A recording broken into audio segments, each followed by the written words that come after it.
Welcome to Goalie Science, the podcast that bridges the gap between goaltending, science, and peak performance. I'm your host, Jamie Phillips, a former professional goalie, currently pursuing a doctorate in physical therapy and specializing in goalie performance coaching. Joining me as always is Dr. Ben Cernick, a seasoned goalie coach and sports analytics specialist. Whether you find yourself at home, on the road, or at the rink, grab a cup of your favorite beverage and let's drop the puck on this week's episode.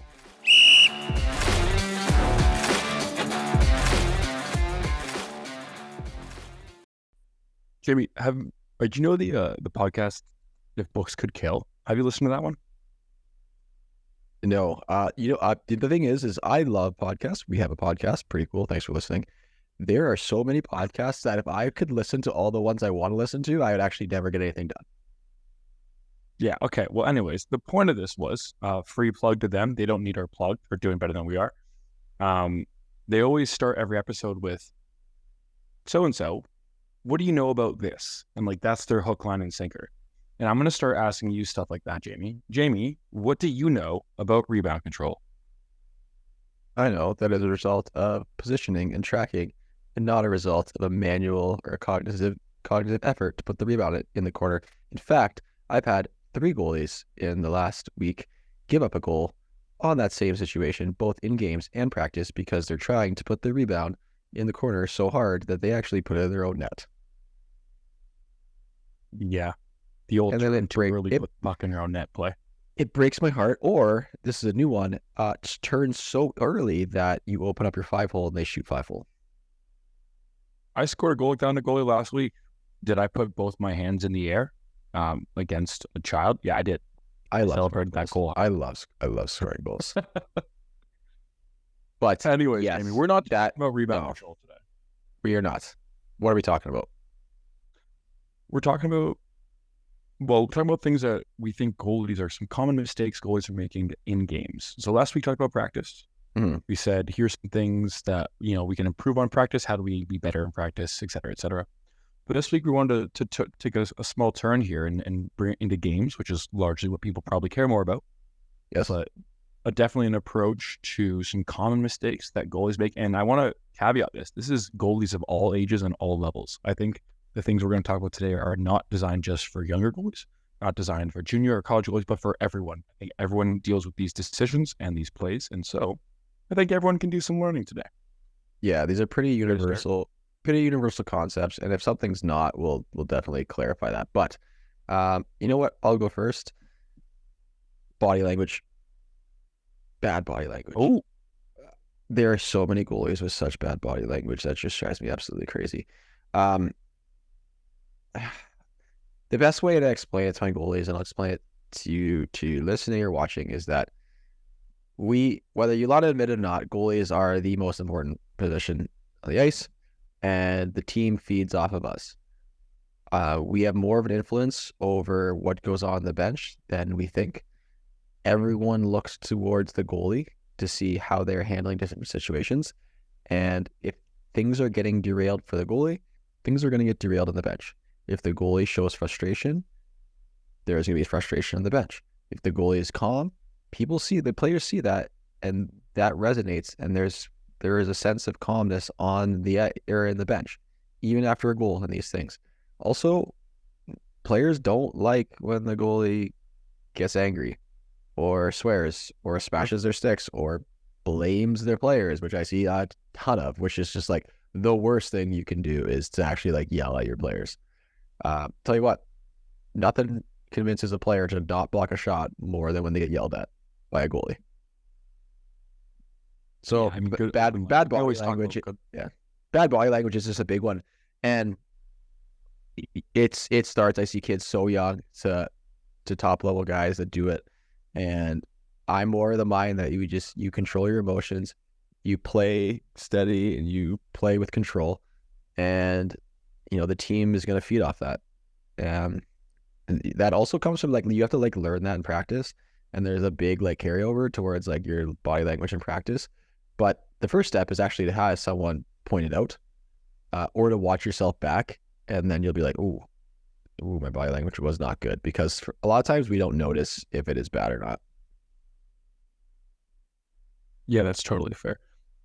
I was always like I was like definitely guilty of when I was younger, or not maybe not guilty, but I just showed nothing. Like whether my team scored, whether I got scored on, it was just the same thing, like same routine, skated to the same corner That's the every Carey time. Price So every effect, goal man. is, yeah, well, gotta play calm, bud. That's Gotta play calm like still Carey bleeding Price. into goals. Yeah, Yeah, which that's like, I was like that as well. Actually, one of the things that I look back now and it makes me smile is most of the teams I played on, the defensemen were like, Jamie, we love when you yell nice block. And I'd always be like dialed in. Like I was so engaged. Like guy makes a nice block. It's like nice block, nice block. And like just that helped keep me into it. And I know that the defensemen and the forwards really appreciated that. Um, yeah, I'm trying to think of body language. I think if there was anything that I did that I would look back, it would be like I probably like rolled my eyes too much, but I don't think like people could really see that. It'd more be like a rolling my eyes at like, oh, come on, like what are you doing? yeah, the extended stare at the player in front of you who made a mistake is not a good look. We all see it. Oh yeah, Like the defenseman who gets walked and gets scored on, and then you're just staring at the defenseman. Yeah, yeah, like I the mean, the I'm not sure defenseman everyone else knows. sees it, but you, yeah, yeah. This is going to be a bit of a weird flip one, Jamie. But how did you feel about like the either situation where like whether you let in a goal that was entirely like out of your control, triple backdoor 3-0, or a bad goal that you let in, and the people come over to give you a little stick tap? Because I hated that. I hated anyone like, oh, it's okay to me in any capacity during a game. And you know what? I never really thought much about that. I kind of just played it the same way. Like if I gave up an awful goal, like I knew it was on me, and it'd be like, and I'd more be like, yeah, yeah, that one's on me. Like I got this. If I gave up back like a crazy backdoor tip, it would just be like, well, that is what it is. I never really That's a like, goal. I never really got upset because ultimately a goal is a goal. Whether it's a dump in from the other end of the ice in Alabama Huntsville, or it's a 3-0 there you give up. I'm not saying I did give up a goal for the other and the other behind the other line, but if I did, it counts as equal as a 3-0. Yeah, So yeah, all goals count I the was same. yeah Turns out. yeah, and that was instilled by a good friend of the podcast, Eric Boujan, really early in terms of he yelled at me a lot if my body language was loud, so I learned to not have bad body language. Was it yelling? A strongly worded constructive criticism. You know what? I'm gonna go on a limb here, and I'm gonna say it. There needs to be a little bit more yelling sometimes. Sometimes it's I don't okay to yell. yell. I actually don't yell at all. My voice gets loud, I don't yell. but I don't yell. But I think back and I'm like, I was actually glad that I was yelled at sometimes. Yeah, it's a balancing act. Speaking of close personal friend Derek Bujan, this is my first goalie bugaboo or mistake I think goalies are making at a lot of levels is inspired by Derek, and it's how goalies deal with players as they approach from the other end of the ice. So as the play moves towards your end of the ice, I find one common thing goalies are doing a lot lately is either one, they're getting off their goal line really late, like really, really, really late. And I don't. I think my mic just died. That's horrific. No, you're good. You're good. Sounds fine. Okay. Oh, all right. Anyway, This is what happens. This is what happens that we don't have. This is what happens when we don't have Oh podcast no! sponsors. Oh god! Your mic sounds good, man. Okay. Well, anyways, I was saying, it's always a problem when people come down the ice and goalies get off the ice too late. So they're coming off the goal line too late. And so by the time they're finally stopping and getting ready to retreat, the play is already entering their zone and they're not even set yet, right? Or they're not able to adapt. I find that's a big thing that goalies need to be getting off their goal line a little bit earlier. Now, on the exact opposite of that, there's still sometimes I see where goalies are just floating outside of their goal line when the play's on the other end. And you shouldn't be doing that. Please don't. Like you should probably wait in your goal line if the puck's on the other end of the ice. I think goalies being out of their crease, floating around, it leads to you not being in the right position, not being on your angle to start the play. It doesn't matter how spatially aware you are. It's disadvantageous to start anywhere else but from your goal line in the middle of your net when the play's entering your zone. Jay, Yes, thoughts? I agree. No, I agree, and we we talked about this on a different episode with Boosh, the in-person episode we talked about, where that's the first thing he works on with his goalies. And yes, it's ultimately it comes down to having a plan and understanding your game and your systems and the structure. That is a good thing to work on with a coach. I really only work on it if I notice it's a problem. Um, I'm like Boosh works on it right away, which is probably a good idea because you can nip anything in the bud if it becomes an issue. But for me, it's like if I notice it, I'll do something about it. But I agree 100%. It's just I'm not knowing when do you need to step off your goal line, and I think more times than less goalies step off too late than stepping out too early. Yeah, and so I mean, if people are wondering, okay, like what's the magic time to start stepping out? It's going to depend on the level that people are playing at. Depends on how good of a skater you are, how good of a skater the play is, other people at the puck are. So there's a lot of moving variables, but a good frame of reference that I like is like you should be hitting kind of the top of your crease as they hit the red line, right? So that should yes, I like that, yeah, because I want there to be a little retreat by the time they're getting to the blue line. Yes, yeah, absolutely, yeah. There should be again, and you know, you and Derek talked about the recoil. We talked about recoil a while ago last season with Allmark's big success in it. But a little bit of retreat as the puck moves towards you is good because as you're farther out of your net, as the play's farther away, you don't really want to be flat-footed. It's hard to T-push across your net if you're flat-footed. Even if you're a really great skater, it's easier to have a very small amount of back momentum to allow your body to kind of open up into that. So, yeah, I don't think it's too complicated of a topic, but definitely worthwhile to consider, make sure you're starting on your goal line, make sure you're actually in the middle of your net. I know this is as simple as it's going to sound for some people, but then also make sure you're stepping out at the right time. There's nothing worse than the goalie who, especially at older levels, steps out too late. Puck gets dumped in. They're not set. They miss the soft dump in. We talked a couple weeks ago about what's the primary job of playing the puck as a goalie, which is stopping the puck, leaving it, and getting your butt back in the net. That's actually an absolutely unbelievable transition because that sets me right up into my next pet peeve in terms of what goalies do in the game. And we didn't even play on that. It's goalies who nonchalantly go out to play the puck, miss it, and then kind of like shrug their shoulders and go back in the net. Just don't go and play that. If you're not going to try to stop the puck, just don't play it. Like I don't have a fake I don't want to say half you know what answer or effort into playing the puck. Just look, it's not hard to double T push back. And you know what? At least double T push hard. And if you miss it, you miss it. But just to like go out and just do a little skate, that just bothers me because it shows one, you weren't ready for the dump, or two, you don't really care that much about trying to stop the puck. And then it's like, well, it is a part. It's not the most important part of a game, but it is a part. And I think that if there's like a lack of effort in certain areas, there will be carryover into a lack of effort in other areas.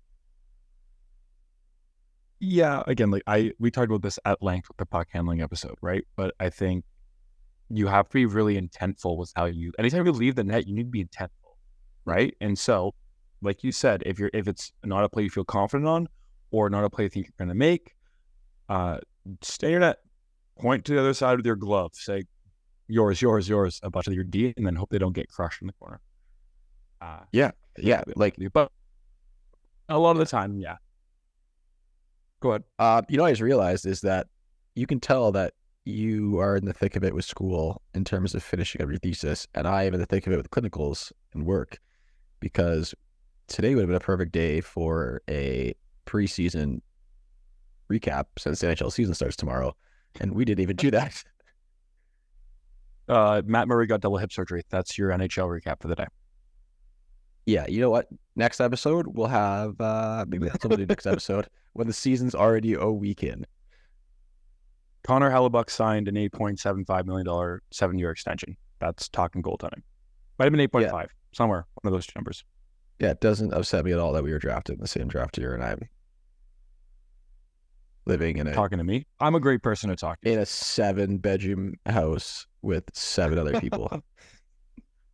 Jamie, a lot of people are saying that the Jets in that draft drafted 2 goalies who play literally the exact same way. How do you feel with that? That would make sense. We do play a similar way. He was just way better than me at it. A lot better at stopping the puck, but same style.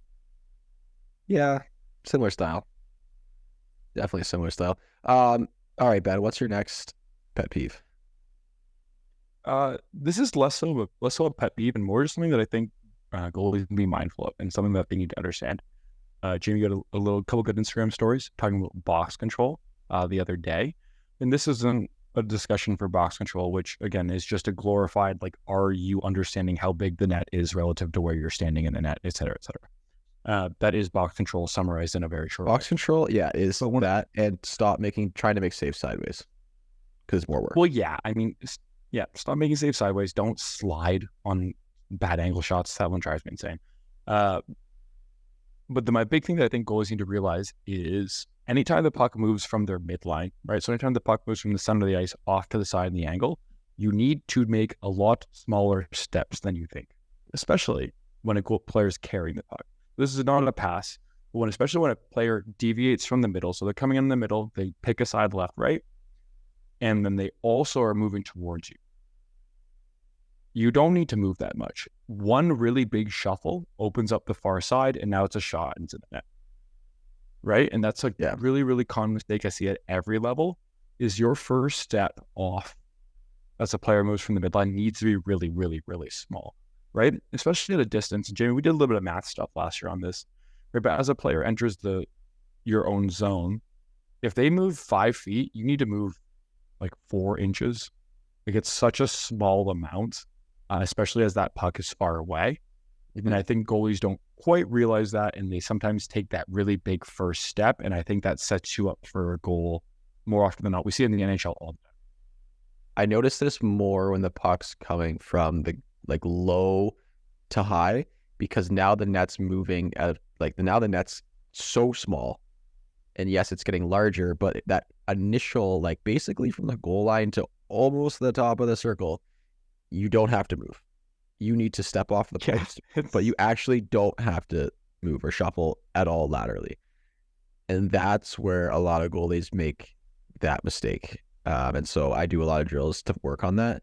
And that's why I do love having that delay video app, because I can show them back and be like, look how much you're moving. You don't actually have to move. And then it's like, oh, okay, you're right. Like I really don't have to move. So yes, I agree on that one, and that actually is one I didn't think of. So good on you. Yeah, it's not like again, like I said, it's not a pet peeve. I think it's a really hard thing. I think spatial awareness in the net, and I know this is something that gets discussed a lot with goalie coaches about whether you can really teach that, whether it's a like learned environment feel. I think you can definitely provide the environment for the goalies to learn in, right? Like, we've talked about before, if a goalie comes across on a drill or you're doing a movement drill and they step off their angle too early, just stop the drill. Just stop it right there. Don't allow that pattern to be reinforced. That's something that I do a lot with my coaching is if someone misses their angle on a movement drill, I just drill's over, restart. And it's not because, again, like it's not like I'm not upset. It's just like I can't have that be the standard. Can't have you missing your angles. Because that stuff's going to just lend itself into the game, right? The goalie coaching environment is the most controlled environment that a goalie gets, right? If we go from most controlled to least controlled, it's goalie session, practice game, right? So if you're making those mistakes positional wise, sometimes I even put game as more controlled than practice, depending on your practice. Yeah. I mean that's a separate discussion, but ultimately, right? Like if you can't, if the least complicated situation, if you're still struggling, that's okay. It's a really hard thing. NHL goalies make this mistake. I cannot emphasize it. Jamie and I will post pictures of NHL goals getting scored on off their angles daily if we wanted to, really, in the NHL this season, because it happens pretty much every day. So I post those video or pictures of NHL goalies getting scored on all the time, just because I'm usually breaking it down with my goalies, and really I just want to show like this is what's happening. And also like NHL goalies make these mistakes too. So if we have, and that's actually, this is a pet peeve that's not even related to our topic, but it's when people, typically internet people, think that we as coaches, or as myself specifically, I'll speak for myself, are like ripping on NHL guys when we like show clips where they're giving up goals. It's like I don't care. I have no skin in the game. I just have access to a ton of HD video at multiple different angles with the best players in the world. Yeah, I'm gonna like. What do you want me to do? Like, no, I don't have access to your JV high school game where you gave up goals where kids like. What do you want? Like, I can't break down those games. Be nice. I don't have access to those keys. And if I do, it's a live barn feed and I can't see what's going on. And so it's like, if you're like, oh yeah, well, you think you're so good because why didn't you play in the NHL? I'd be like, hey man, like, we're talking about Matt Murray being off his angle. Yeah. That's it. Like, what's going on? Why are you so angry? I mean, I love that too. And I use NHL clips in our camps, or especially when we're working with our younger kids. Like camps, again, primarily do skew a little bit younger. And it's always funny, day 2 or 3, kids you start showing up NHL video of goalies making mistakes. And they're like, this goalie sucks. And I'm like, this goalie is so good. And they also I know. And both can be true, right? You can be good and also make mistakes. All right, but back on topic. I'm trying to think. I don't know if I have any major pet peeves for what goalies do in the game left. Do you have any of them? This wasn't even supposed to be a pet peeve. This was supposed to be helpful. Why are you so negative? This is supposed to be positive. Okay. I do like when goalies put a water bottle in their net because that just tells me. Oh, I don't. Really? Why? Because there's nothing worse than getting your water bottle popped. Yeah, I know, but I also like. Sometimes I've had younger goalies in the game, like say like they need to go to the bench to get water because they're just so thirsty. I'm like, just put a bottle up on the bench. Yeah, I mean, I get that one personal preference. Yeah. I just like when people plan ahead. I don't really have any other things that I would like goalies to change when it comes to games. Those are my big ones, really. And I think we hit all mine in the head. What about you? Well, this is why one of us comes prepared, and ultimately why you should all subscribe to Jamie's Patreon, because then you can get more of my informed takes helping Jamie's newsletter every week. Also sign up for Jamie's newsletter while you're here. Oh yeah, we haven't. We'll talk about that at the end. You'll talk about the newsletter at the end. Sorry, continue. Yeah, we'll pull a tab now, and we'll come back to it. One of the big things I think goalies can improve on is their mentality after a goal. So let me walk you through this one. Again, neither myself nor Jamie. I thought that was body language. Coaches. Oh, yeah, whatever. Yeah, no. Let me tell you, it's not body language. But it's a mental approach thing. And so I'm still in this one from a sports psychologist. Like I said, myself and Jamie, not sports psychologists, not mental performance coaches. So this is not supposed to be that kind of advice, but it is. Stop asking us. Stop asking us. I will just refer you to someone else. Yeah, same. But one thing that happens all the time is, so I really, really hate the advice of, oh, just forget about that one. I hate that. Goalies, I think, especially as we get to the higher levels, and I know you and I could both do this for a while, and you obviously played at a much higher level than me, and I know other goalies we played do the same thing. But for a little while, I could tell you every single goal I gave up for about 5 years. Every single goal how it happened of every game I played in, right? Because we're obsessive and you are perfectionists, and that's how you become successful in a sport and in a position like goaltending, right? So I always really hated the advice, oh, you just got to forget that one, put it in the past, just move on. And it's like, you're not going to do that. And that's okay, right? That's okay to not move on, and that's okay to think about it. But it's how you then bring yourself back to the next moment, right? So my one piece of advice, and I've been sharing this with some of my goalies recently, and I'm hoping they're finding it helpful. We'll see. We're kind of workshopping it. But I always say that you should treat every shot, or every time you get set up with a similar mental approach. So for me, it was always, I want to make sure my eyes were down in the puck. So make sure my chin was down looking at the puck. And I wanted to make sure my hands were in front of me. Those are my 2 mental cues that I was going to be set for every shot, right? That's the same 2 things that I did. Mm-hmm. And so that's what I tell goalies that they should be working on, whether they make a save, whether they get scored on, that should be their next approach, right? It's not, if you let in a bad goal, it's not forget about the goal and move on. It's what are my 2 cues for my next shot, right? Because you're going to think about that goal. Mm-hmm. Or whether it's a good goal or a bad goal. If you get beat backdoor on a power play, I want you thinking about that goal because there's some information there to learn about what that team's doing, right? If you let in a shot 5-hole on a 2-on-1 and you're unhappy with it, I want you also doing a little bit of thinking, were my feet too wide? Did I get flat? What happened there? What led to that goal? So it's okay to not it's okay to ruminate a little bit, but you still need to be able to focus in on that next play. And so my advice, what I want to see goalies doing more, is finding their own cues, their own focus points for when they're in the game, whether they get scored on, whether they have a shutout, right? Each shot, you should have a similar mental approach, similar approach that you're taking to get yourself ready for the game. What do you think, Jamie? I agree. I definitely agree. This is one that I would say reach out to a mental coach or a sports psych. They will help you figure out what those anchors are that are best for you. We can only talk about things that we did. I definitely am not in a position to prescribe anything in that sense. So I would say reach out to some sort of professional. If you need references, you can always shoot me a message. I'll point you in the right direction. But I agree that having a plan for when you give up a goal, because you're going to give up goals, you're going to actually give up a lot of goals.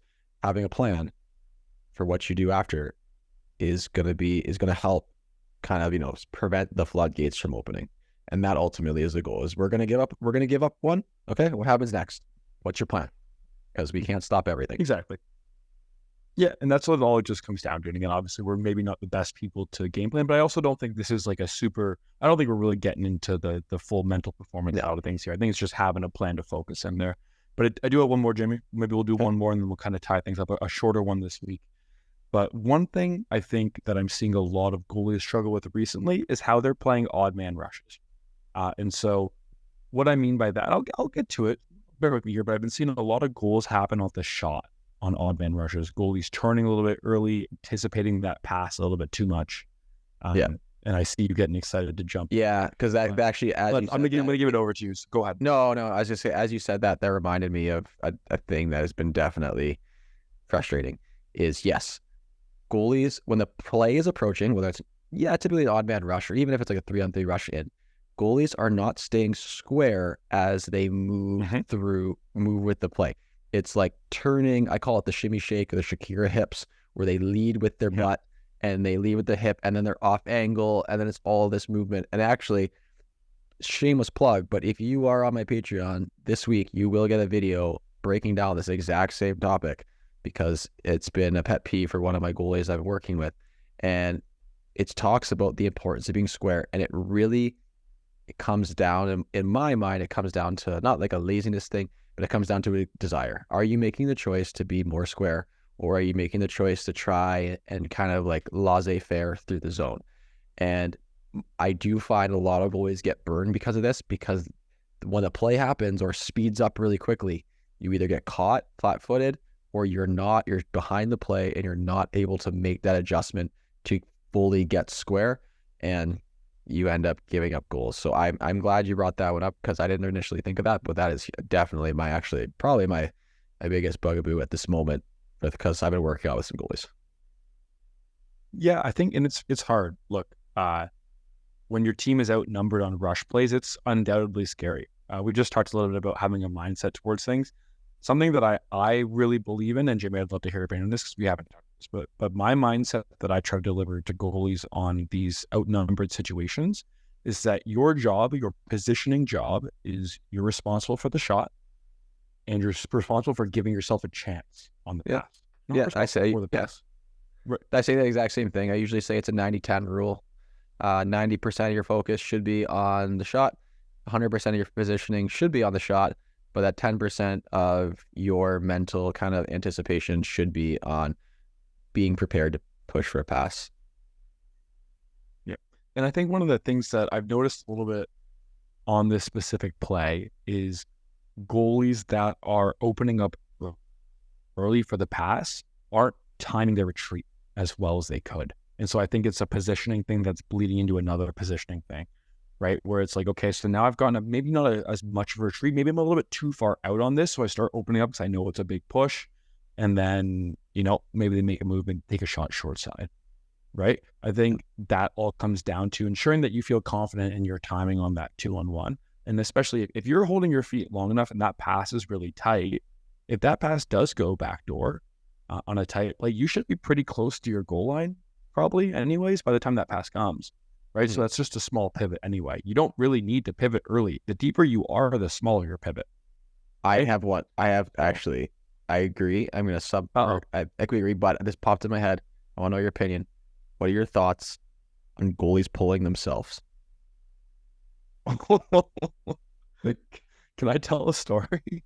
Yes, absolutely, you can. Actually, you Uh, tell one, and then I gotta tell one that's actually hilarious, and then I need to know your actual thoughts on it. okay, well, I'll tell a story first. I told this one a whole bunch when I was playing at Ontario Tech. It was pretty early in the season, and we had just had a bit of a coaching switch, and so our head coach wasn't on the bench, or the coach that knew me best wasn't on the bench, and we're playing a game. And you know those situations where, like, for whatever 3 minute stretch, your team just forgets to play hockey, and just like 3 goals or 4 goals happen so quick, and you don't even know what happened. Are you familiar with those, Jamie? All the time, all the time. Uh, yeah. So that happens. We're at a road game, and like it's 1-0 going to second period, really good game, competitive, and then I blink, and it's 4-0. It's like 5 minutes into the second period, Nothing's and this is worse. like maybe game 3 of the regular season, and I'm on the bench, and I'm like, uh-oh. You're the backup goalie senses are tingling when 3 go in really quick, and I kind of look over to the coach, and he just gives me a small head shake, and it's like, okay, they're gonna let this guy ride this one out. He's gonna come through on the other side, and when you get the head shake from the coach, gloves come back off. You're like, all right, we're coasting here for the rest of the game. Turn the brain off a little bit. And for anyone who says that a backup goalie needs to be like focused the entire time, please, if you haven't tried to sit for a Stop. 3 hour game, I'll say that. stop. Yeah. It's exhausting. You're physically sitting down. You cannot move. There's no space to go. You're sitting on a bench. Like, how are you anticipating? Anyways, sorry. Side note. Anyways, we get through that second period, and we get out of the second period, and it's like 5-0 or 5-1. And in my head, I'm like, all right, this one's over. And then this is for sure something that was like dumb of me at the time. So hand up, my fault. But it was at a rink where our bench was across the ice from the dressing room, and I just like skated off with like my gloves in the penalty box, like in the bench area, and didn't have them with me. I was like, oh, I'm not playing. Just leave them over there. Coach comes in, he goes, other goalie pulled himself. Hey, you're in.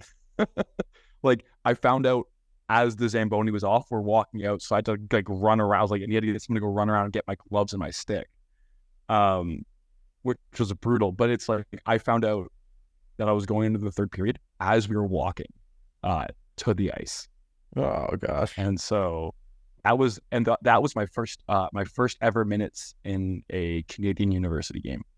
Was Hey, third period with a goalie self pull. they And I don't was ask like, you how. They ask you how many, man. yeah. I didn't play great. I'll tell you that right now. I But that's, my anyways. So I have a lot of opinions about that. Go ahead. Yes. So my story was I was coaching a like sleepaway hockey camp, and like this is for fall. This isn't a goalies camp. This isn't an elite camp by any means.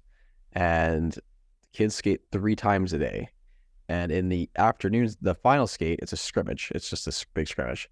And these kids, this is an older group, so it probably would have been like 13 to 16-ish age. Older goalie, not playing well, tried to pull himself in a summer camp, and he skated to the bench, and I'm just like standing there because I'm the head coach of this team, where the head coach means literally I just roll 3 lines and I stand there and don't say anything. And I'm like, what are you doing? He's like, I'm done. Like, what do you mean? What do you mean you're done? He's like, I'm pulling myself. You're not.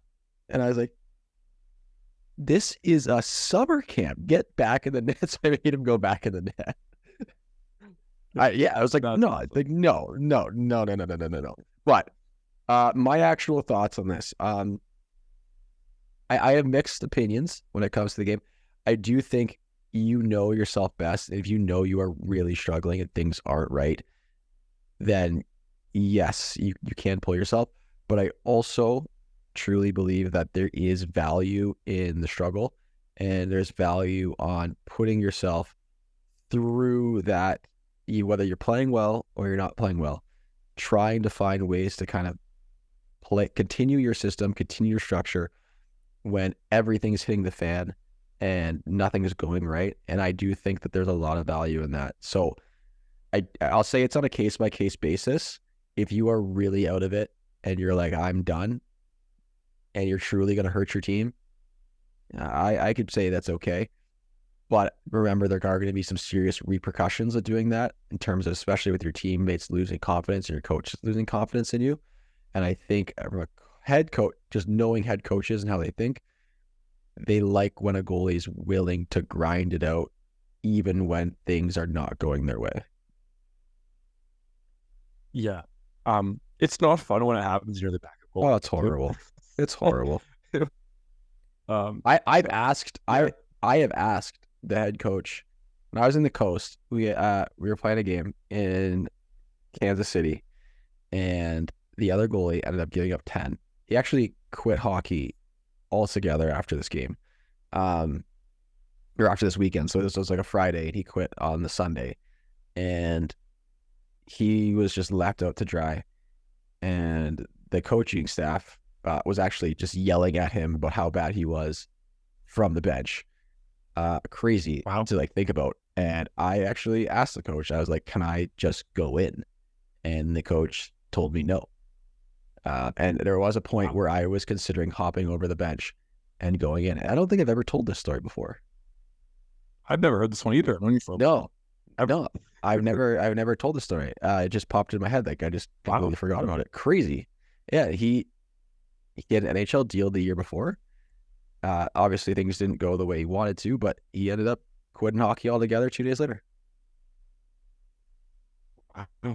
That is not. I'm gonna make it a little bit lighter.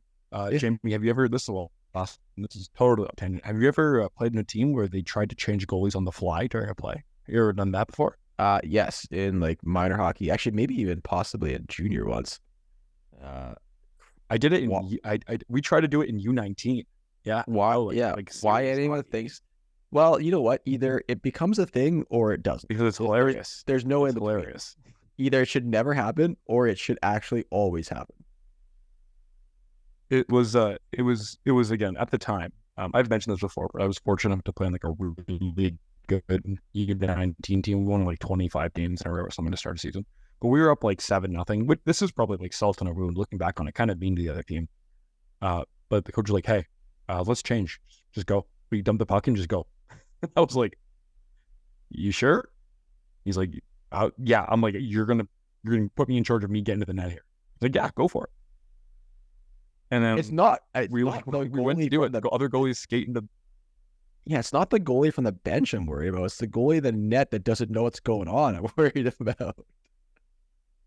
Yeah, well, they were like yelling at him to come to the bench, and then I was getting ready at the gate to go. Oh, thankfully, the puck like went out of play or something. Like someone like flipped it over the glass or something. But it was like looking back. Doesn't make any sense. Like the terror. Why you need to pull your goalie that bad that you can't wait till the next whistle? That would be funny, I think. And truthfully, it would have been. Would have been a lot less funny if we had gotten scored on, though. Yeah, that's crazy. Well, at least we're ending it. I mean, 2 stories there. On a brighter note. Yeah, so as the token pessimistic, nihilistic guy in the podcast, sorry to bring down the vibe, but that's actually a really like kind of serious story that I don't think I've ever told before. Yeah, hockey. Anyways, always rainbows and stuff. Yeah, no, it's definitely not. But anyways, thanks for listening. Thanks for watching. Oh, we did mention I do have a free newsletter. It's called EGM Weekly, and it contains a lot of things. It contains some highlights of the week, some cool saves.